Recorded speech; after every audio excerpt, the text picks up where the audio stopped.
Last lecture में असीं discuss किया सी students VAM method, Vogel's approximation method और we can say penalty method. So हुण तक असी जो 3 मैथड्स डिस्कस किए सी they were north west rule and second was minimum cost और least cost method and the third one in the last lecture we discussed about VAM. ये जो 3 method सी ये initial basic solution initial basic feasible solution find out करन लई सी। असी first lecture विच introductory part जो किया सी उदों डिस्कस किया सी कि ट्रांसपोर्टेशन प्रॉब्लम्स नूं करन लई there are 2 methods, there are 2 broader type of methods.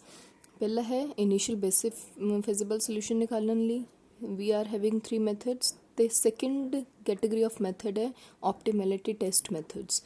पहले जो कैटेगरी है इनिशियल बेसिक फिजिबल सोल्यूशन असी किवें निकाल सकते हाँ, असी किवें कॉस्ट कैलकुलेट करनी है, असी किवें एलोकेशंस करनी है, असी किवें transportation cost according to demand and supply points allocate करनी है, वो असी डिस्कस कर लिया। हुण अज जो असी डिस्कस करन लगे हैं this is a kind of optimality test. Optimality test optimal solution नूं चैक करन लई हुंदा है, मतलब कि जो सानू solution initial basic feasible solution मिले है नॉर्थ वेस्ट रूल मैथड तो मिनिमम कॉस्ट मैथड तो या वैम मैथड तो कि वो सोल्यूशन ऑप्टिमल है कि नहीं। ऑप्टिमल का मतलब की है कि उन्नी कॉस्ट ही कंपनी नूं बीयर करनी पेगी या होर असी कॉस्ट रिड्यूस कर सकते हैं। सो जो ऑप्टिमैलिटी मैथड हुंदा है वो ये दसदा है कि जो सानू सोल्यूशन नॉर्थ वेस्ट रूल ने या मिनिमम कॉस्ट मैथड ने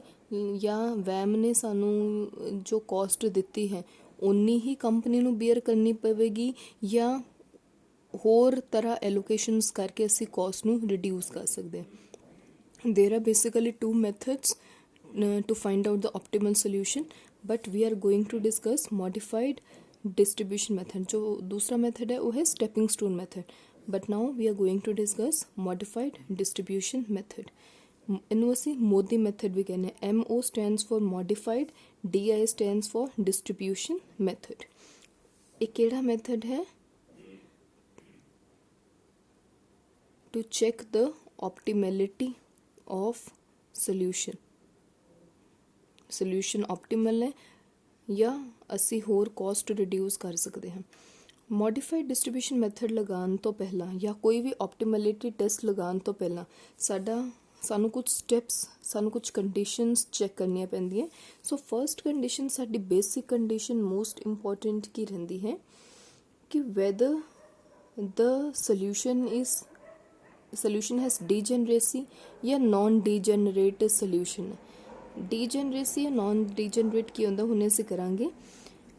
जे तो सोल्यूशन विच डीजेनरेसी नहीं है ਤਾਂ ਉਹਨੂੰ ਅਸੀਂ ਅੱਗੇ ਸੋਲਵ ਕਰ ਸਕਦੇ ਹਾਂ। So if the solution is degenerate then we will have to make it non degenerate because जो optimality test है वो non degenerate solutions ਤੇ ਹੀ ਲੱਗਦੇ हैं। ਹੁਣ degeneracy ਕੀ ਹੁੰਦੀ, ਜਿਵੇਂ ਅਸੀਂ ਲਾਸਟ ਚੈਪਟਰ ਵਿੱਚ ਵੀ ਕੀਤਾ ਸੀ ਕਿ ਜਦੋਂ ਸਾਡੇ ਕੋਲ ਸਪੋਜ਼ ਸਮੋਲ 2 ਸੇਮ ਵੈਲਿਊਜ਼ ਆ ਗਈਆਂ ਸੀ ਤਾਂ ਉਹਨੂੰ ਅਸੀਂ ਡੀਜਨਰੇਸੀ ਦਾ ਕੇਸ ਕਿਹਾ ਸੀ। ਉਹ LPP ਮੈਥਡ ਵਿੱਚ ਉਹ ਵਾਲੀ ਟਰਮ ਐਪਲੀਕੇਬਲ ਸੀ। ਇੱਥੇ ਡੀਜਨਰੇਸੀ ਦਾ ਮਤਲਬ ਕਿ ਡੀਜਨਰੇਸੀ ਦੀ ਕੀ ਕੰਡੀਸ਼ਨ ਹੈ। ਡੀਜਨਰੇਸੀ ਅਸੀਂ ਕਿਸ ਨੂੰ ਕਹਿੰਦੇ ਹਾਂ। ਸੋ ਕੰਡੀਸ਼ਨ ਕੀ ਹੈ, ਜਦੋਂ ਸਾਡੇ ਕੋਲ m + n-1 ਮਤਲਬ rows number of rows plus number of columns जिन्हों से n नाल रिप्रेजेंट करते हैं -1 जिन्ने नंबर ऑफ कॉलम्स है जिन्ने नंबर ऑफ रोज है। सपोज 3 रोज है 3 कॉलम्स है -1 कितना हो गया 5। 3 + 3 6 -1 5। A should be equal to number of occupied cells. Occupied cells का मतलब की है कि जो सानू सोल्यूशन जो असी एलोकेशन की है वैम के अकॉर्डिंगली या नॉर्थ वेस्ट रूल के अकॉर्डिंगली या लीस्ट कॉस्ट मैथड के अकॉर्डिंगली जो उहदे अकॉर्डिंगली असी एलोकेशनस कीतियां हुई हैं तो ट्रांसपोर्टेशन कॉस्ट निकाली सी वो जिन्नियां नंबर ऑफ एलोकेशनस हैं उहदे बराबर होना चाहिए। फॉर एग्जाम्पल इनू समझण लई असी ये वाला क्वेश्चन देखते हैं। इन्होंने की क्या m + n-1 should be equal to number of occupied cells. m + n-1 ਇਹਦੇ ਕਿੰਨੇ नंबर ऑफ रोज है 1 2 3 रोज है ਇਹਦੀਆਂ। ਇਹਨੂੰ ਨਹੀਂ ਅਸੀਂ ਕਾਊਂਟ ਕਰਦੇ ਬਿਕਾਜ਼ ਇਹ ਤਾਂ ਸਾਨੂੰ ਡਿਮਾਂਡ ਦੱਸੀ ਹੁੰਦੀ ਹੈ ਇਹ ਸਾਨੂੰ ਲਾਸਟ ਕਾਲਮ ਵਿੱਚ ਸਪਲਾਈ ਦੱਸੀ ਹੁੰਦੀ ਹੈ। ਸੋ 3 rows ਹੈ 3 columns ਹੈ, 3 + 3 ਕਿੰਨਾ ਹੋ ਗਿਆ 6 -1 is 5 5 ਹੀ ਐਲੋਕੇਸ਼ਨਸ ਹੋਣੀ ਚਾਹੀਦੀ। ਐਲੋਕੇਸ਼ਨ ਕੀ ਜਿੱਥੇ ਅਸੀਂ ਜਿੱਥੇ ਸਪਲਾਈ ਪੁਆਇੰਟ ਤੋਂ ਅਸੀਂ ਸਪਲਾਈ ਕੀਤਾ ਸੀ ਮਾਲ। ਸੋ ਇੱਕ ਐਲੋਕੇਸ਼ਨ ਇੱਧਰ ਹੈ 1 2 3 4 5। ਸੋ m + n - 1 is equal to number of allocations। ਇਹਦਾ ਮਤਲਬ ਕੀ ਹੈ ਕਿ ਇਹ ਸੋਲਿਊਸ਼ਨ ਨॉन ਡੀਜਨਰੇਟ ਹੈ। Is it clear? m + n - 1 should be equal to number of occupied cells। occupied cells ਦਾ ਮਤਲਬ ਕੀ ਹੈ ਜਿੱਥੇ ਜਿੱਥੇ ਐਲੋਕੇਸ਼ਨ ਹੋਈ ਹੈ, ਜਿਹੜੇ ਸੈਲਸ occupied ਹੈ, ਜਿੱਥੇ ਐਲੋਕੇਸ਼ਨ ਹੋਈ ਹੈ, ਐਲੋਕੇਸ਼ਨ ਵਾਲੇ ਸੈਲਸ। ਸੋ ਉਹ ਵਾਲੇ ਇਨੀਸ਼ੀਅਲ ਫਿਜ਼ੀਬਲ ਸੋਲਿਊਸ਼ਨ ਅਸੀਂ ਕੀ ਬੋਲਾਂਗੇ, ਉਹ ਨॉन ਡੀਜਨਰੇਟ ਸੋਲਿਊਸ਼ਨ ਹੈ। ਪਰ ਜਿੱਥੇ m + n - 1 number of occupied cells ਦੇ ਇਕੁਅਲ ਨਹੀਂ ਹੈ, ਉਹਦਾ ਮਤਲਬ ਕੀ ਕਿ ਉਹ ਸੋਲਿਊਸ਼ਨ ਵਿੱਚ ਡੀਜਨਰੇਸੀ ਹੈ। ਸਾਨੂੰ ਉਸ ਨੂੰ ਬਰਾਬਰ ਕਰਨਾ ਪਏਗਾ ਤਾਂ ਹੀ ਅਸੀਂ ਮੋਦੀ ਮੈਥਡ ਫਾਈਂਡ ਆਊਟ ਕਰਕੇ ਆਪਟੀਮੈਲਿਟੀ ਟੈਸਟ ਲਗਾ ਸਕਦੇ ਹਾਂ। m + n - 1 not equal to occupied cells ਦਾ ਮਤਲਬ ਕੀ ਹੋਇਆ, ਸਪੋਜ਼ ਇੱਥੇ ਨੰਬਰ ਆਫ ਐਲੋਕੇਸ਼ਨਸ ਸਿਰਫ 1 2 3 4 ਹੀ ਹੁੰਦੀ ਹੈ। ਉੱਪਰ ਅਸੀਂ ਕੀਤਾ ਨਾ ਕਿ 5 ਐਲੋਕੇਸ਼ਨਸ ਹੈ।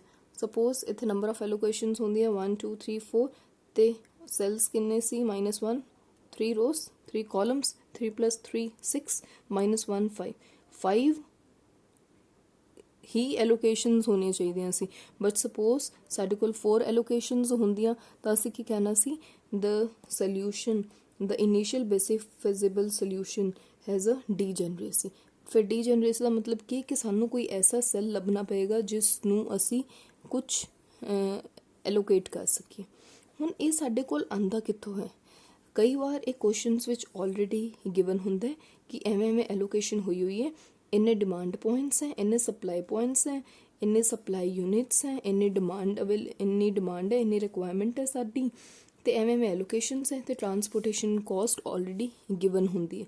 ਜੇ ਤਾਂ ਗਿਵਨ ਹੈ ਫਿਰ ਤਾਂ ਅਸੀਂ ਪਹਿਲਾ ਸਟੈਪ ਕੀ ਕਰਨਾ, ਡੀਜਨਰੇਸੀ ਚੈੱਕ ਕਰਕੇ ਅੱਗੇ ਜੋ ਵੀ ਸਟੈਪਸ ਹੈ ਉਹ ਫੋਲੋ ਕਰਾਂਗੇ। ਪਰ ਜੇ ਸਾਨੂੰ ਕੁਐਸਚਨ ਜਸਟ ਗਿਵਨ ਹੈ, ਸਾਨੂੰ ਸਿਰਫ ਸਪਲਾਈ ਯੂਨਿਟਸ ਦਿੱਤੀਆਂ ਹੋਈਆਂ, ਰਿਕੁਆਇਰਮੈਂਟਸ ਦਿੱਤੀ ਹੋਈ ਹੈ ਤੇ ਸਾਨੂੰ ਜਸਟ ਕਾਸਟ ਪਰ ਯੂਨਿਟ ਹੀ ਦਿੱਤੀ ਹੋਈ ਹੈ, ਤਾਂ ਪਹਿਲਾਂ ਸਾਨੂੰ ਇਨੀਸ਼ੀਅਲ ਬੇਸਿਕ ਫਿਜ਼ੀਬਲ ਸੋਲਿਊਸ਼ਨ ਨਿਕਾਲਣਾ ਪਏਗਾ।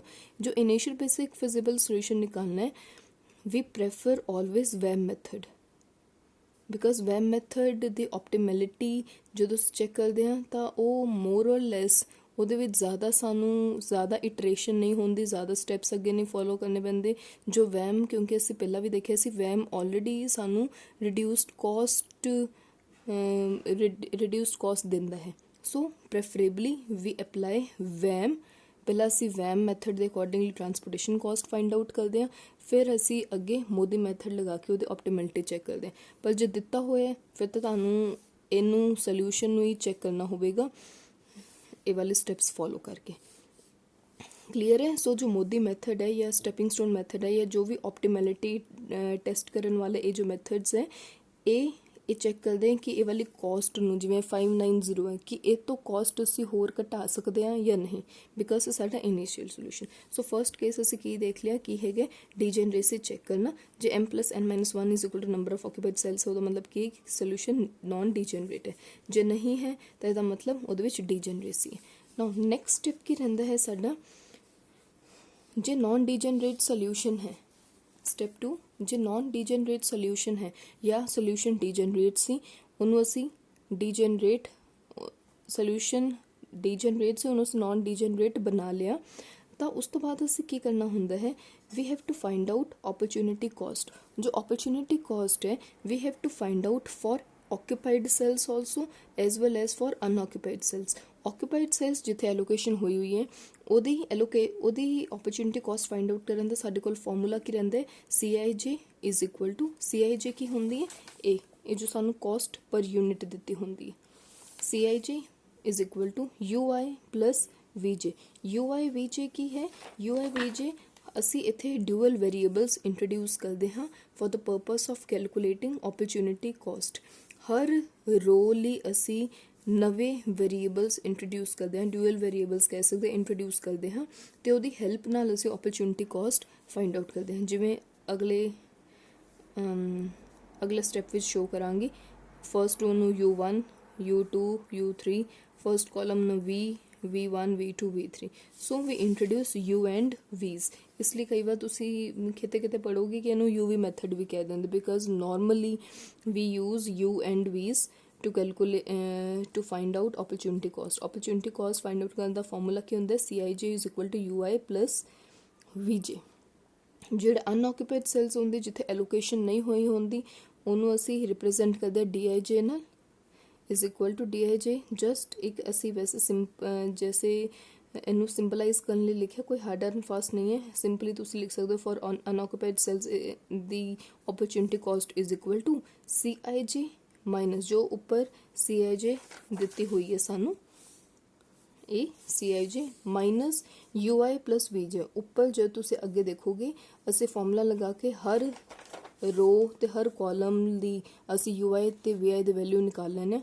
ਜਦੋਂ ਸਾਡੇ ਕੋਲ UI ਤੇ VI ਦੀ ਵੈਲਿਊ ਆ ਜਾਂਦੀ ਉਹਨੂੰ ਅਸੀਂ ਉਹ ਕਾਸਟ ਪਰ ਯੂਨਿਟ ਜੋ ਸਾਨੂੰ ਹਰ ਸੈੱਲ ਦੀ ਕਾਸਟ ਦਿੱਤੀ ਹੁੰਦੀ ਉਹਦੇ ਵਿੱਚੋਂ ਮਾਈਨਸ ਕਰਕੇ ਅਸੀਂ ਅਨਆਕੂਪਾਈਡ ਸੈੱਲ ਦੀ ਕਾਸਟ ਫਾਈਂਡ ਆਊਟ ਕਰ ਸਕਦੇ। ਜਦੋਂ ਅੱਗੇ ਕਰਾਂਗੇ ਉਦੋਂ ਜ਼ਿਆਦਾ ਕਲੀਅਰ ਹੋਏਗਾ।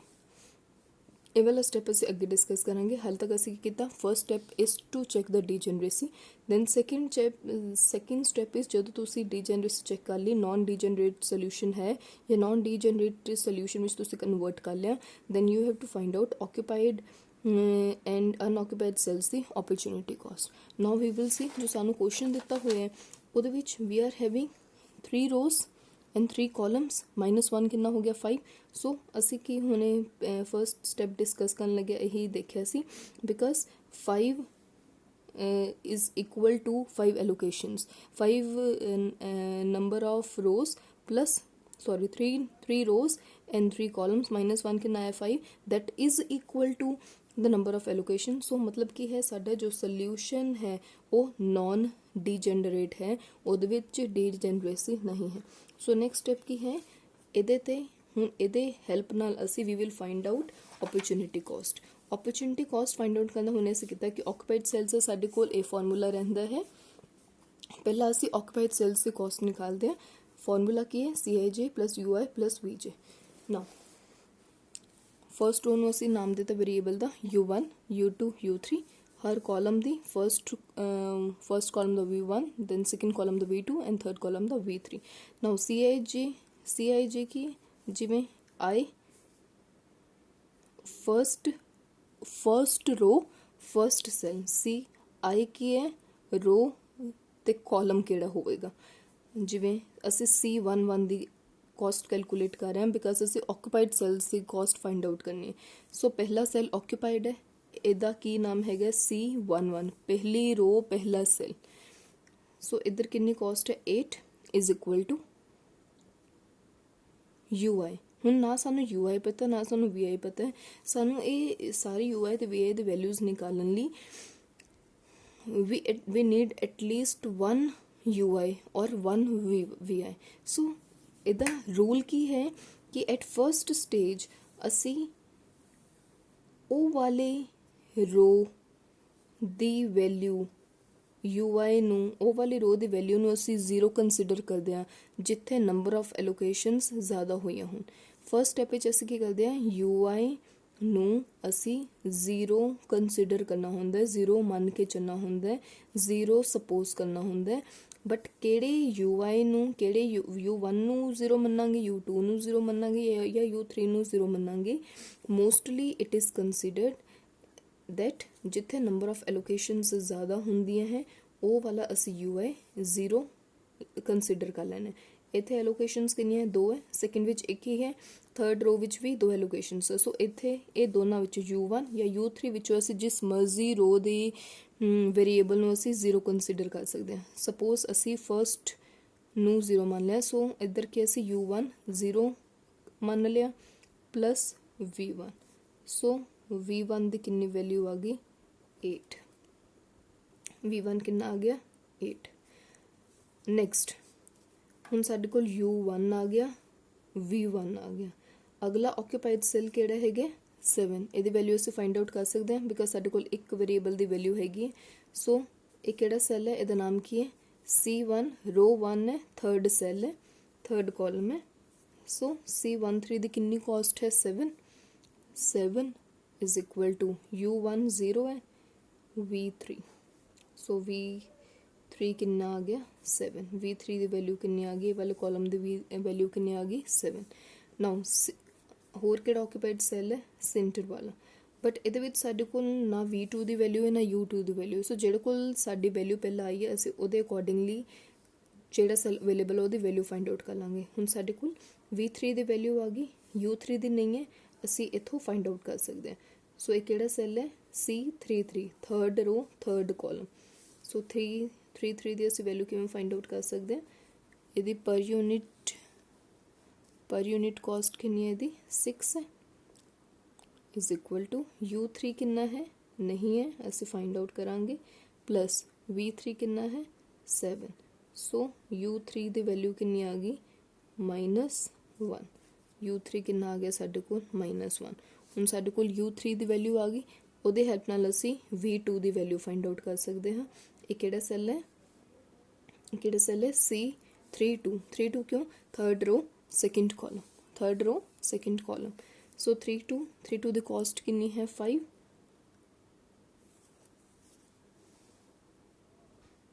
32 ਦੀ ਕਾਸਟ ਕਿੰਨੀ ਹੈ 5 ਇਜ਼ ਇਕੁਅਲ ਟੂ U3 ਦੀ ਵੈਲਿਊ ਸਾਡੇ ਕੋਲ ਕਿੰਨੀ ਆਈ ਹੈ -1 ਪਲੱਸ V2 ਸੋ V2 ਦੀ ਵੈਲਿਊ ਕਿੰਨੀ ਆ ਗਈ ਸਾਡੇ ਕੋਲ 6 V2 ਦੀ ਵੈਲਿਊ ਕਿੰਨੀ ਆ ਗਈ ਸਾਡੇ ਕੋਲ 6 last one now we can find out the value of U2 also because ਸਾਡੇ ਕੋਲ V2 ਦੀ ਵੈਲਿਊ ਆ ਗਈ ਸੋ ਇਹ ਕਿਹੜਾ ਸੈੱਲ ਹੈ C22 ਸੈਕਿੰਡ ਰੋ ਸੈਕਿੰਡ ਕਾਲਮ C22 ਦੀ ਕਾਸਟ ਕਿੰਨੀ ਹੈ ਪਰ ਯੂਨਿਟ ਕਾਸਟ 3 ਹੈ is equal to U2 plus V2 ਦੀ ਵੈਲਿਊ ਕਿੰਨੀ ਆਈ ਹੈ ਸਾਡੇ ਕੋਲ 6 ਸੋ U2 ਦੀ ਕਾਸਟ ਕਿੰਨੀ ਆ ਗਈ ਸਾਡੇ ਕੋਲ 3 - 6 is equal to -3 so U2 ਦੀ ਵੈਲਿਊ ਸਾਡੇ ਕੋਲ ਆ ਗਈ -3 now with the help of these UI and VJ values ਹੁਣ ਅਸੀਂ ਜਿਹੜੇ ਅਨਆਕੂਪਾਈਡ ਸੈਲਸ ਹੈ ਉਹਨਾਂ ਦੀ ਅਸੀਂ ਓਪਰਚੁਨਿਟੀ ਕਾਸਟ ਫਾਈਂਡ ਆਊਟ ਕਰਾਂਗੇ ਉਹ ਕਿਵੇਂ ਫਾਈਂਡ ਆਊਟ ਕਰਨੀ ਉਹਦਾ ਫਾਰਮੂਲਾ ਕੀ ਹੁੰਦਾ ਹੈ represented by normally DIJ is equal to CIJ minus UI plus VJ ਹੁਣ ਅਨਆਕੂਪਾਈਡ ਸੈੱਲ ਕਿਹੜਾ ਹੈ ਫਰਸਟ ਅਨਆਕੂਪਾਈਡ ਸੈੱਲ ਕਿਹੜਾ ਹੈਗਾ ਇਹ ਵਾਲਾ ਫਰਸਟ ਰੋ ਸੈਕਿੰਡ ਕਾਲਮ C1 2 ਬਟ ਅਸੀਂ ਅਨਆਕੂਪਾਈਡ ਦੇ ਕਰ ਰਹੇ ਹਾਂ ਨਾ ਇਹਦੀ ਅਸੀਂ ਨਾਰਮਲੀ ਕਿਵੇਂ ਰਿਪਰੈਜ਼ੈਂਟ ਕਰਦੇ D ਨਾਲ ਸੋ ਇਹ ਕਿਹੜਾ ਹੋ ਗਿਆ D12 ਫਰਸਟ ਰੋ ਸੈਕਿੰਡ ਕਾਲਮ ਇਹਦੀ ਪਰ ਯੂਨਿਟ ਕਾਸਟ ਕਿੰਨੀ ਹੈਗੀ 9 CIJ ਕਿੰਨੀ ਹੈਗੀ 9 ਸੋ ਇੱਧਰ ਕੀ ਆ ਜਾਏਗਾ 9 minus U1 plus V2 U1 ਦੀ ਵੈਲਿਊ ਕਿੰਨੀ ਹੈਗੀ 0 V2 ਦੀ ਵੈਲਿਊ ਕਿੰਨੀ ਹੈਗੀ 6 ਇਹ ਵਾਲੇ ਸੈੱਲ ਦੀ ਫਾਈਂਡ ਆਊਟ ਕਰ ਰਹੇ ਇਹਦੀ CIJ ਇਹਦੀ ਸੈੱਲ ਵੈਲਿਊ ਇਹਦੀ ਸੈੱਲ ਦੀ ਕਾਸਟ ਵੈਲਿਊ ਦੈਨ ਮਾਈਨਸ ਕੀ ਕਰਨਾ ਹੈ ਦਿਸ ਪਲੱਸ ਦਿਸ ਸੋ 0 ਪਲੱਸ 6 ਇਹ ਕਿੰਨਾ ਆ ਜਾਏਗਾ ਸਾਡੇ ਕੋਲ D12 ਵਿਲ ਬੀ 3 ਇਹਨੂੰ ਇੱਥੇ ਅਸੀਂ ਲਿਖ ਰਹੇ ਹਾਂ ਦੈਨ ਅਗਲਾ ਕਿਹੜਾ ਅਨਆਕੂਪਾਈਡ ਸੈੱਲ ਹੈ ਸੈਕਿੰਡ ਰੋ ਦਾ ਫਸਟ ਸੋ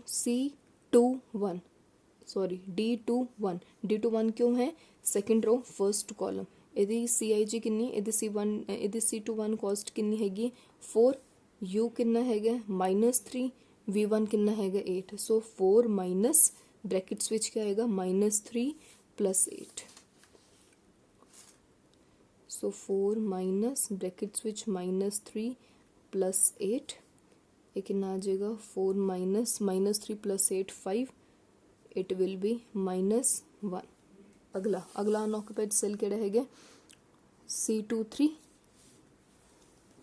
ਇਹ C23 ਦੀ ਕਾਸਟ ਹੈ ਸੈੱਲ ਕਿਹੜਾ ਹੈਗਾ D23 ਇਹਦਾ C23 ਦੀ ਕਾਸਟ ਕਿੰਨੀ ਹੈਗੀ 5 ਮਾਈਨਸ ਬ੍ਰੈਕਟਸ ਵਿੱਚ ਕੀ ਆਏਗਾ -3 ਪਲੱਸ 7 -5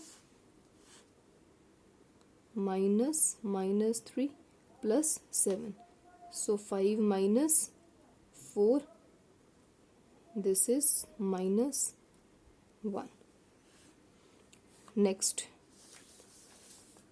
next unoccupied cell ਇੱਕ ਹੀ ਰਹਿ ਗਿਆ ਸਾਡੇ ਕੋਲ D31 third row first column ਇਹਦੀ CIJ cost ਕਿੰਨੀ ਹੈਗੀ C31 ਦੀ 8 u3 -1 है, v1 8 है। सो कितना आ जाएगा, किवें लिखांगे इनू, 8 माइनस ब्रैकेट्स विच -1 + 8,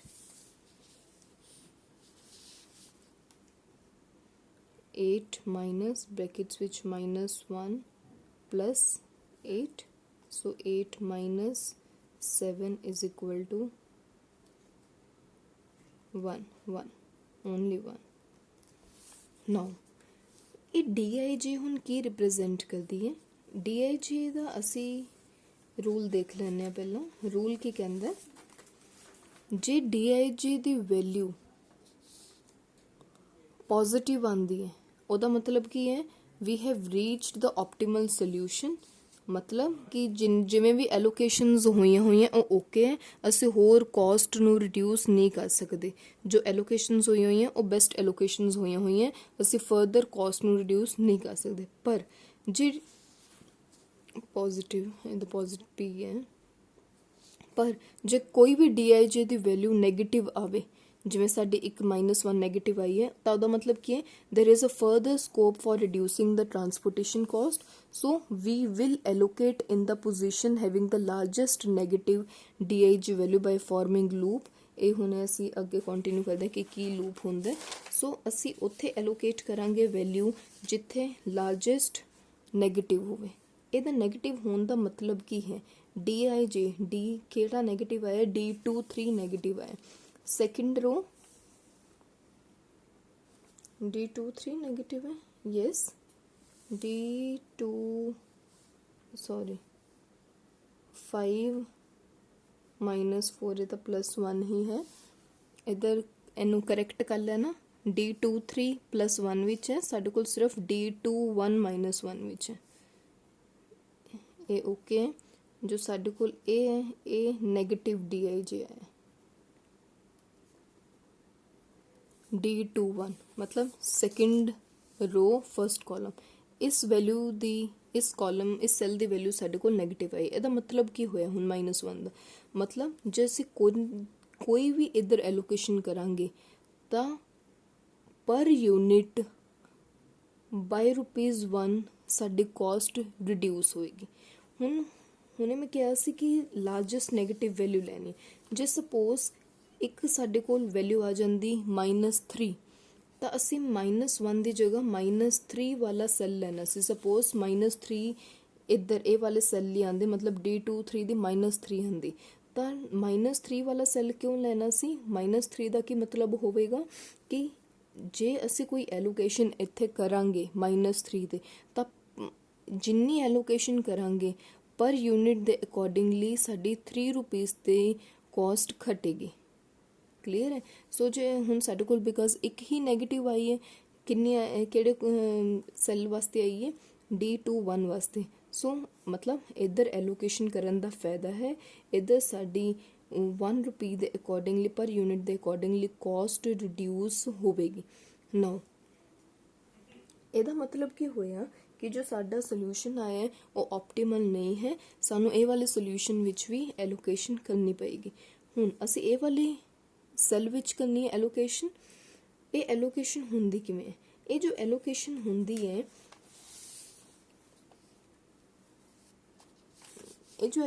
ਹੁੰਦੀ ਹੈ, ਇਹ ਹੁੰਦੀ ਹੈ ਬਾय ਫਾਰਮਿੰਗ ਲੂਪਸ। ਬ੍ਰੈਕਟ ਵਿੱਚ ਲਿਖੇ ਬਾय ਫਾਰਮਿੰਗ ਲੂਪਸ।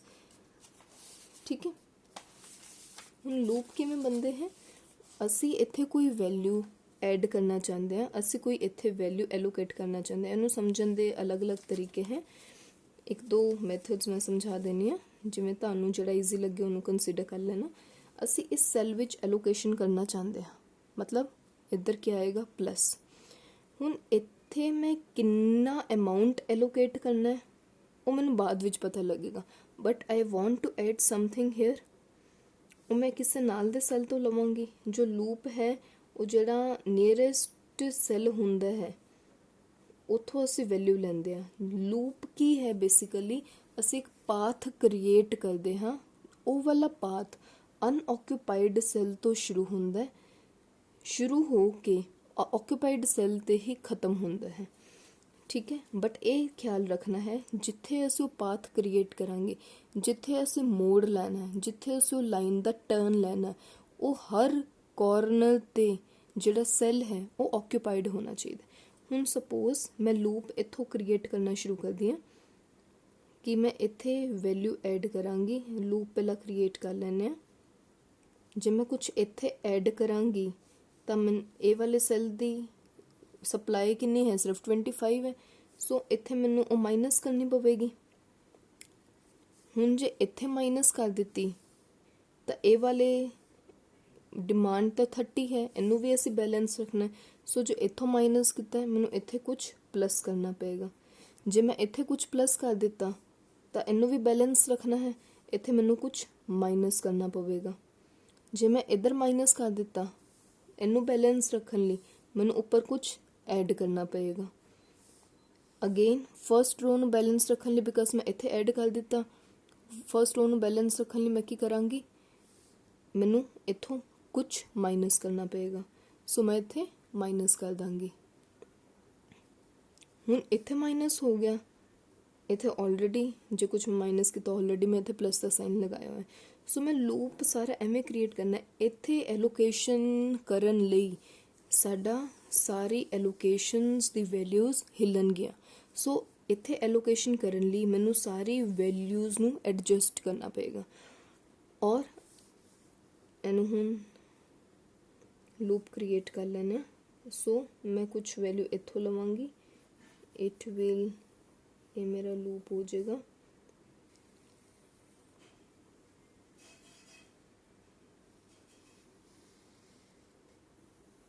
ਹੁਣ ਜੋ ਮੈਂ ਕਿਹਾ ਸੀ, ਅਸੀਂ ਲੂਪ ਐਵੇਂ ਕ੍ਰੀਏਟ ਕਰਦੇ ਹਾਂ ਕਿ ਜਿੱਥੇ ਮੈਂ ਐਲੋਕੇਸ਼ਨ ਕਰਨੀ ਹੈ ਅਨਆਕਿਊਪਾਈਡ ਸੈੱਲ ਤੋਂ ਸ਼ੁਰੂ ਹੋ ਕੇ ਜਿਹੜਾ ਲੂਪ ਹੈ ਉਹ ਆਕਿਊਪਾਈਡ ਸੈੱਲ ਤੇ ਹੀ ਖਤਮ ਹੋਣਾ ਚਾਹੀਦਾ। ਇੱਕ ਹੋਰ ਗੱਲ ਕਹੀ ਸੀ ਕਿ ਹਰ ਮੋੜ ਦੇ ਉੱਪਰ, ਹਰ ਟਰਨ ਦੇ ਉੱਪਰ ਜੋ ਸੈੱਲ ਹੈ ਉਹ ਆਕਿਊਪਾਈਡ ਹੋਣਾ ਚਾਹੀਦਾ। ਮਤਲਬ ਇੱਧਰੋਂ ਮੈਂ ਲਈ, ਇੱਧਰ ਗਈ, ਇਹ ਆਕਿਊਪਾਈਡ ਸੈੱਲ ਹੈ ਬਿਕਾਜ਼ ਇੱਧਰ ਮੈਂ ਨੀਚੇ ਟਰਨ ਲੈ ਰਹੀ, ਇਹ ਆਕਿਊਪਾਈਡ ਹੈ।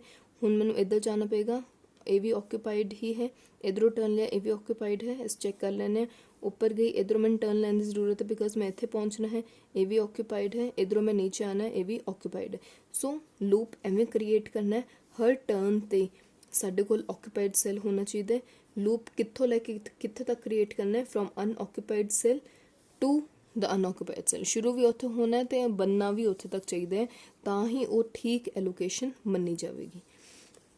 ਨਾਓ ਇੱਕ ਤਾਂ ਐਵੇਂ ਯਾਦ ਰੱਖਣਾ ਹੈ, ਐਵੇਂ ਲੌਜਿਕ ਯਾਦ ਰੱਖ ਸਕਦੇ ਹੋ ਕਿ ਜੇ ਮੈਂ ਕੁਝ ਇੱਧਰ ਐਡ ਕਰਾਂਗੀ ਮੈਨੂੰ ਇੱਥੇ ਮਾਈਨਸ ਕਰਨਾ ਪਏਗਾ, ਇੱਥੇ ਮਾਈਨਸ ਕਰਾਂਗੀ ਮੈਨੂੰ ਕੁਝ ਐਡ ਕਰਨਾ ਪਏਗਾ, ਇੱਥੇ ਐਡ ਹੋ ਗਿਆ ਤਾਂ ਇੱਥੇ ਮਾਈਨਸ ਕਰਨਾ ਪਏਗਾ, ਇੱਥੇ ਮਾਈਨਸ ਹੋ ਗਿਆ ਇੱਥੇ ਐਡ ਕਰਨਾ ਪਏਗਾ, ਇੱਥੇ ਐਡ ਹੋ ਗਿਆ ਇੱਥੇ ਮਾਈਨਸ ਕਰਨਾ ਪਏਗਾ, ਬਿਕਾਜ਼ ਇੱਥੇ ਮਾਈਨਸ ਹੋ ਗਿਆ ਇੱਥੇ ਆਲਰੇਡੀ ਮੈਂ ਪਲੱਸ ਦਾ ਸਾਈਨ ਲਗਾਇਆ ਹੋਇਆ। ਇੱਕ ਤਾਂ ਇਹ ਹੈ, ਜਾਂ ਦੂਸਰਾ ਕੀ ਹੈ, ਅਸੀਂ ਆਲਟਰਨੇਟਿਵਲੀ ਸਾਈਨਸ ਲਗਾਉਂਦੇ ਹਾਂ। ਇਹਨੂੰ ਵੀ ਚੈੱਕ ਕਰ ਲੈਣਾ, ਲਗਾਉਣ ਤੋਂ ਬਾਅਦ ਵੀ ਤੁਸੀਂ ਚੈੱਕ ਕਰ ਸਕਦੇ ਹੋ, ਐਵੇਂ ਯਾਦ ਰੱਖ ਸਕਦੇ ਹੋ। ਜਦੋਂ ਅਸੀਂ ਲੂਪ ਬਣਾਉਂਦੇ ਹਾਂ ਅਸੀਂ ਆਲਟਰਨੇਟਿਵਲੀ ਸਾਈਨਸ ਲਗਾਉਣਾ ਹੈ। ਪਹਿਲਾਂ ਪਲੱਸ ਦਾ ਲਗਾਉਣਾ ਅਨਆਕਿਊਪਾਈਡ ਸੈੱਲ ਤੇ, ਫਿਰ ਮਾਈਨਸ, ਫਿਰ plus minus plus minus plus, alternatively signs ਲੱਗਦੇ ਸਟਾਰਟਿੰਗ ਫਰੋਮ ਪਲੱਸ। ਨਾਓ ਅਸੀਂ ਇੱਥੇ ਐਲੋਕੇਸ਼ਨ ਕਰਨਾ ਚਾਹੁੰਦੇ ਹਾਂ। ਹੁਣ ਐਲੋਕੇਸ਼ਨ ਕਰਨ ਲਈ ਮੈਨੂੰ ਕਿਸੇ ਸੈੱਲ ਦੀ ਵੈਲਿਊ ਘਟਾਉਣੀ ਪਏਗੀ, ਜਿੱਥੇ ਐਲੋਕੇਸ਼ਨ ਹੋਈ ਹੈ ਉੱਥੋਂ ਮੈਨੂੰ ਵੈਲਿਊ ਲੈਣੀ ਪਏਗੀ। ਅਸੀਂ ਕਿਹੜੀ ਵੈਲਿਊ ਕਿਹੜੇ ਸੈੱਲ 'ਚੋਂ ਕਿੰਨੀ ਮਾਈਨਸ ਕਰਨੀ ਹੈ ਅਤੇ ਕਿੰਨੀ ਇਹ ਵਾਲੇ ਸੈੱਲ ਵਿੱਚ ਐਡ ਕਰਨੀ ਹੈ, ਇਹ ਇੱਕ ਮਿੰਟ ਡਿਸਾਈਡ ਕਰਦੇ ਹਾਂ। ਜਿਹੜੀ ਲੋਐਸਟ ਨੈਗੇਟਿਵ ਵੈਲਿਊ ਹੈ, ਨੈਗੇਟਿਵ ਵੈਲਿਊ ਇੱਥੇ ਐਲੋਕੇਸ਼ਨ ਕਿੰਨੇ ਦੀ ਹੈ 30, ਇੱਧਰ ਮਾਈਨਸ ਲਗਾਇਆ ਹੋਇਆ ਹੈ, ਇੱਧਰ 30 ਵੈਲਿਊ ਹੈਗੀ ਹੈ ਮਾਈਨਸ ਵਿੱਚ। ਇੱਥੇ ਕਿੰਨੀ ਹੈ ਮਾਈਨਸ ਵਿੱਚ 25, ਇੱਥੇ ਮਾਈਨਸ ਦੀ ਕਿੰਨੀ ਵੈਲਿਊ 30। ਸੋ ਤਿੰਨੋਂ ਜਿਹੜੀਆਂ ਮਾਈਨਸ ਵਿੱਚ ਵੈਲਿਊਜ਼ ਹੈ ਉਹਨਾਂ ਵਿੱਚੋਂ ਮਿਨੀਮਮ ਕਿਹੜੀ ਹੈਗੀ 25, ਮਤਲਬ D22 ਵਾਲੇ ਸੈੱਲ ਵਾਲੀ। ਸੋ ਅਸੀਂ ਉਹ ਵਾਲੀ ਵੈਲਿਊ ਉਹ ਵਾਲੇ ਸੈੱਲ 'ਚੋਂ ਮਾਈਨਸ ਕਰਕੇ ਅਨਆਕਿਊਪਾਈਡ ਸੈੱਲ ਵਿੱਚ ਪਲੱਸ ਕਰਦੇ ਹੁੰਦੇ ਆ। ਅਗੇਨ ਰਿਪੀਟ ਕਰ ਰਹੀ ਹਾਂ, ਅਸੀਂ ਕਿੰਨੀ ਵੈਲਿਊ ਕਿਹੜੇ ਸੈੱਲ 'ਚੋਂ ਲੈ ਕੇ ਅਨਆਕਿਊਪਾਈਡ ਸੈੱਲ ਵਿੱਚ ਪਾਣੀ ਹੈ, ਇਹ ਕਿਵੇਂ ਡਿਸਾਈਡ ਕਰਦੇ ਹਾਂ।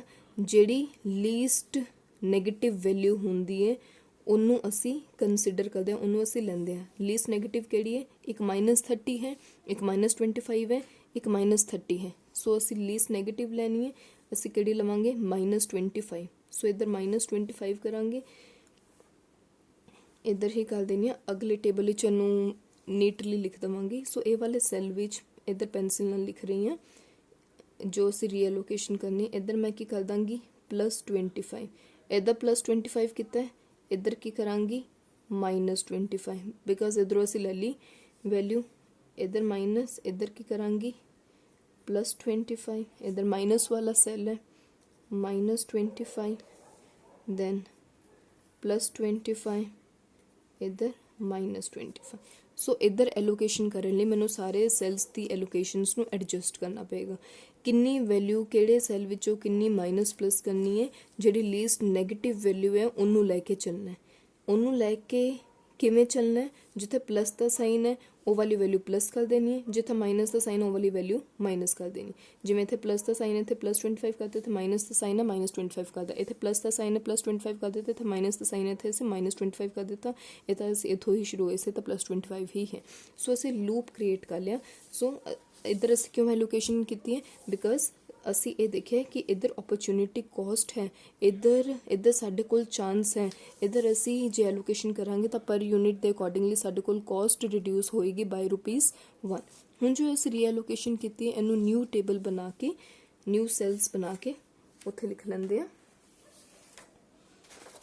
सो नाउ जो असी कॉस्ट निकाली है, सॉरी जो असी रीएलोकेशन कीती उन्होंने इधर लिख लवांगे। सो जिहड़ा फर्स्ट सैल है वो कॉस्ट कितनी आ जाएगी, 30 - 25 कितनी आ जाएगी 5, D13 दी 10 + 25 35, ए वाले सैल विच एलोकेशन है +25 25, देन 25 - 25 0, मतलब इधर इधर एलोकेशन असी करनी ही नहीं, देन 5 + 25 30, इधर किन्ने 30 - 25 5, सो 30 एंड 5, ये असी रीएलोकेशंस करनी। हुण असी की फाइंड आउट करना है कि ए वाले एलोकेशंस ठीक है या नहीं। हुण असी ए वाले सैल ए वाले एलोकेशन से accordingly opportunity cost find out करांगे। जे दोबारा तो DIJ नैगेटिव आ गई, फिर ਉਹਦਾ मतलब की है DIJ ਦੀ कोई भी वैल्यू नैगेटिव आ गई कि हले भी चांस है जे असी उस पर्टिकुलर सैल विच ਜਿਹਦੀ वैल्यू नैगेटिव आएगी एलोकेशन करांगे तो साडी कॉस्ट रिड्यूस हो सकती है, बट ये सानू चेक करना पेगा। ਉਹ ਅਸੀਂ ਕਿਵੇਂ ਕਰਾਂਗੇ दोबारा तो we need to calculate opportunity cost, ठीक है। सो पहला असी फाइंड आउट करांगे for occupied cells. Occupied cells किवें फाइंड आउट करांगे, वही फॉर्मूला सेम इत्थे असी साइड ते कर लेना ताकि विजिबल हो जाए। So CIJ is equal to UI plus VJ, ये असी अनऑक्यूपाइड ये असी ऑक्यूपाइड सैल्स की फाइंड आउट कर रहे हैं। फर्स्ट ऑक्यूपाइड सैल किहड़ा है C11 इज इक्वल टू, हुण इहदे विच असी UI नू किसी भी UI नू असी 0 लैना हुंदा, किहड़ा लै सकदा 0 जिथे जिस रो विच मैक्सिमम एलोकेशनस हुई होन। इत्थे फर्स्ट रो विच एलोकेशन कितनी है 2, सैकेंड विच 1 है, थर्ड विच 2 है। अगेन इधर दोनों विचों से किसी भी U1 या U3 नू असी 0 लै सकते हैं, इधर भी असी U1 नू ही 0 लै लैने। सो एक ही हो जाएगा, पहला एक फॉर्मूला लिख के दिखा देने, अगे फिर डायरेक्ट कर लांगे U1 plus V1, first row first column. C11 की कितनी वैल्यू हैगी 8 इज इक्वल टू U1 0 है, सो V1 की वैल्यू कितनी आ गई 8, V1 की वैल्यू कितनी आ गई 8। अगला ऑक्यूपाइड सैल किहड़ा है C13 की कितनी कॉस्ट है 7, इधर पहला लिखना पड़ेगा अदरवाइज कन्फ्यूजन हो जाएगी। C13 is equal to U1 plus V3, U1 plus V3। So C13 की कितनी वैल्यू है 7, इज U1 0 है, V3 भी कितना आ गया साढ़े कोल 7 आ गया। हुण साढ़े कोल इहदी V3 की वैल्यू आ गई, असीं U3 की वैल्यू फाइंड आउट कर सकते हैं। एक किहड़ा सैल है C33 is equal to U3 plus V3, C33 की वैल्यू कितनी है 6 is equal to U3 plus V3 कितना है 7, सो U3 की वैल्यू कितनी आ गई -1, U3 कितना आ गया साढ़े कोल -1। नैक्सट की है V3 की वैल्यू आ गई, then we can find out the value of C21. C21 is equal to U2 plus V1. 21 ਦੀ ਵੈਲਿਊ ਕਿੰਨੀ ਹੈ cost per unit 4 is equal to U2 ਦੀ ਵੈਲਿਊ ਨਹੀਂ ਹੈ, V1 ਦੀ ਵੈਲਿਊ 8 ਹੈ, ਸੋ U2 ਦੀ ਵੈਲਿਊ ਕਿੰਨੀ ਆ ਗਈ -4. U2 ਦੀ ਵੈਲਿਊ ਆ ਗਈ. Now we can find out value of V2 also. ਇਹ ਕਿਹੜਾ ਸੈੱਲ ਹੈ ਸਾਡੇ ਕੋਲ ਥਰਡ ਰੋ ਵਿੱਚ, C32 is equal to U3 plus V2. cost per unit is 5. U3 ਦੀ ਵੈਲਿਊ ਸਾਡੇ ਕੋਲ -1 ਹੈ ਪਲੱਸ V2, ਸੋ V2 ਦੀ ਵੈਲਿਊ ਕਿੰਨੀ ਆ ਗਈ ਸਾਡੇ ਕੋਲ 6. U1 2 3 and V1 2 3 the value ਸਾਡੇ ਕੋਲ ਆ ਗਈ ਹੈ. Next we will find out opportunity costs for unoccupied cells DIJ. so DIJ ਪਹਿਲਾ ਕਿਹੜਾ ਹੈ unoccupied cell D12. first row second column is equal to C12 minus U1 plus V2. so D12 is equal to C12 ਦੀ ਕਿੰਨੀ cost ਹੈ 9 minus U1 ਸਾਡੇ ਕੋਲ 0 ਹੈ, V2 ਸਾਡੇ ਕੋਲ 6 ਹੈ, so D1 is equal to 9 minus 6. D12 the value ਕਿੰਨੀ ਆ ਗਈ ਸਾਡੇ ਕੋਲ 3. ਨੈਕਸਟ ਕਿਹੜਾ ਅਨਓਕੂਪਾਈਡ ਸੈੱਲ ਹੈ D22.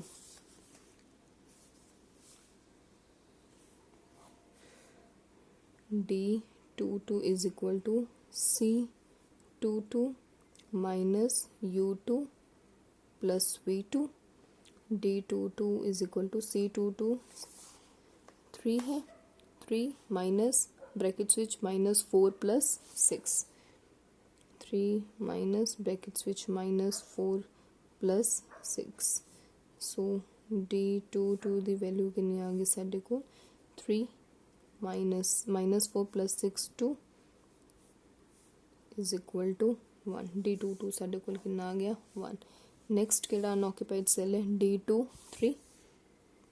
D23 is equal to C23 minus U2 plus V3. so D23 is equal to C23 5 है, 5 minus bracket switch -4 plus 7. 5 minus bracket switch -4 plus 7. so D23 value कितनी आ गई 5 -4 plus 7 कितना होंगे 3. so 5 minus 3 कितना आ गया 2. D23 value कितनी आ गई साढ़े को 2. एक अनऑक्यूपाइड सेल रह गया सिर्फ, दैट इज D31.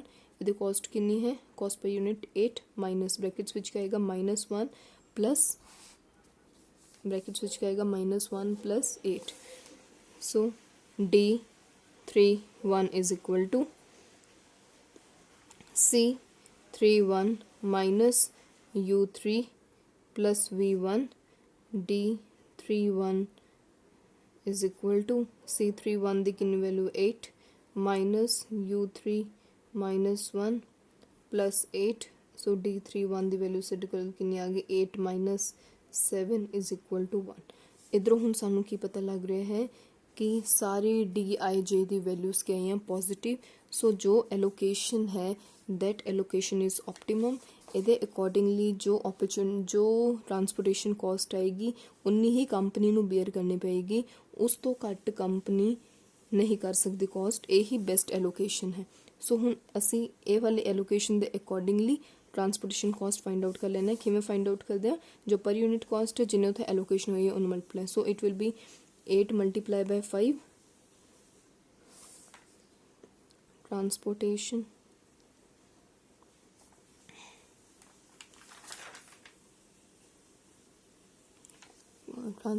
कॉस्ट कितनी आएगी साढ़े को 8 into 5 plus 7 into 35 plus 4 into 25 plus 5 into 30 plus 6 into 5. ये साढ़े को आ जाएगी ₹565. ये तो ऊपर असी की लिख देंगे because Dij, all Dij values are positive.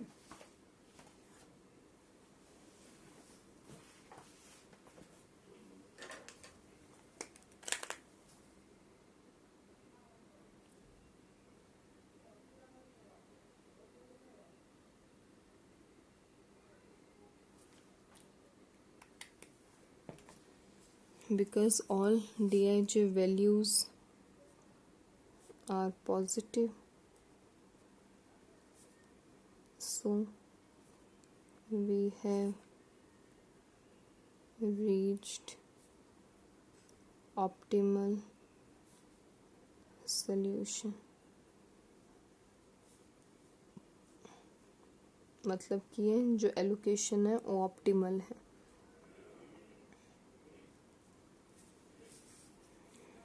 सो ਅਸੀਂ ਚੈੱਕ ਕਰ ਲੈਣਾ ਹੈ ਕਿ ਰੀਐਲੋਕੇਸ਼ਨ ਕਰਕੇ ਕੋਸਟ ਰਿਡਿਊਸ ਹੋਈ ਹੈ ਕਿ ਨਹੀਂ. ਜੋ ਸਾਨੂੰ ਕੁਐਸਚਨ ਗਿਵਨ ਸੀ ਉਹਦੇ ਵਿੱਚ ਟਰਾਂਸਪੋਰਟੇਸ਼ਨ ਕਾਸਟ ਕਿੰਨੇ ਦਿੱਤੀ ਹੋਈ ਸੀ 590, ਰੀਐਲੋਕੇਸ਼ਨ ਕਰਕੇ ਸਾਡੀ ਕਾਸਟ ਕਿੰਨੀ ਆਈ 565. ਸੋ ਕੰਪਨੀ ਨੇ ਆਪਣੀ ਰੀਐਲੋਕੇਸ਼ਨ ਕਰਕੇ ਕਾਸਟ ਰਿਡਿਊਸ ਕਰ ਲਈ. और all DIJ values are positive, so we have reached the optimal solution. ਇਸ ਤੋਂ ਘੱਟ ਅਸੀਂ ਨਹੀਂ ਕਰ ਸਕਦੇ cost by making reallocations. ਸੋ ਇਹ ਸਾਰਾ ਸੀ ਮੋਦੀ ਮੈਥਡ ਵਿੱਚ ਫਰਸਟ ਮੋਸਟ ਸਟੈਪ ਅਸੀਂ ਕੀ ਚੈੱਕ ਕਰਨਾ ਹੈ. ਜੋ ਸਾਨੂੰ ਕੁਐਸਚਨ ਦਿੱਤਾ ਹੋਇਆ ਹੈ ਜਾਂ ਜੋ ਸਾਨੂੰ ਕੁਐਸਚਨ ਦਿੱਤਾ ਹੈ ਉੱਤੇ ਅਸੀਂ initial basic feasible solution find out ਕਰਨ ਵਾਲਾ ਮੈਥਡ ਲਗਾ ਕੇ ਜੋ ਅਸੀਂ ਕਾਸਟ ਫਾਈਂਡ ਆਊਟ ਕੀਤੀ ਹੈ ਤੇ ਜੋ ਅਸੀਂ ਐਲੋਕੇਸ਼ਨਸ ਕੀਤੀਆਂ ਉਹ ਠੀਕ ਹੈ, ਉਹ ਆਪਟੀਮਲ ਹੈ ਕਿ ਨਹੀਂ ਹੈ. ਉਹਦੇ ਲਈ ਅਸੀਂ ਕੀ ਚੈੱਕ ਕਰਦੇ ਹਾਂ ਪਹਿਲਾਂ ਕਿ ਜੋ ਸਾਡੇ ਕੋਲ ਸੋਲੂਸ਼ਨ ਆਇਆ ਉਹਦੇ ਵਿੱਚ ਡੀਜਨਰੇਸੀ ਤਾਂ ਨਹੀਂ ਹੈ. ਉਹ ਅਸੀਂ ਕਿਵੇਂ ਚੈੱਕ ਕਰਦੇ ਹਾਂ ਉਹ ਹੁਣੇ ਅਸੀਂ ਡਿਸਕਸ ਕਰ ਲਿਆ. ਸੋ ਇਹ ਵਾਲੇ ਲੈਕਚਰ ਵਿੱਚ ਅਸੀਂ ਸਿਰਫ ਇਹ ਡਿਸਕਸ ਕੀਤਾ ਹੈ ਮੋਦੀ ਮੈਥਡ ਕੀ ਹੈ. ਮੋਦੀ ਮੈਥਡ ਆਪਟੀਮੈਲਿਟੀ ਟੈਸਟ ਕਰਨ ਲਈ ਮੈਥਡ ਹੈ. ਮੋਦੀ ਮੈਥਡ ਦੇ ਕਿਹੜੇ ਸਟੈਪਸ ਅਸੀਂ ਫੋਲੋ ਕਰਦੇ ਹਾਂ to find out, to test the optimality of the feasible solution. Next we will discuss, in the next lecture we will discuss degeneracy case. ਇਹ ਵਾਲਾ ਕੇਸ ਸੀ, ਇਹ non degeneracy ਦਾ case ਸੀ ਜਿੱਥੇ m plus n minus 1 was equal to the number of allocations. Next, in the next lecture we will be discussing about the degeneracy case ਜਦੋਂ ਦੋ equal ਨਹੀਂ ਹੁੰਦੇ. Okay students, thank you.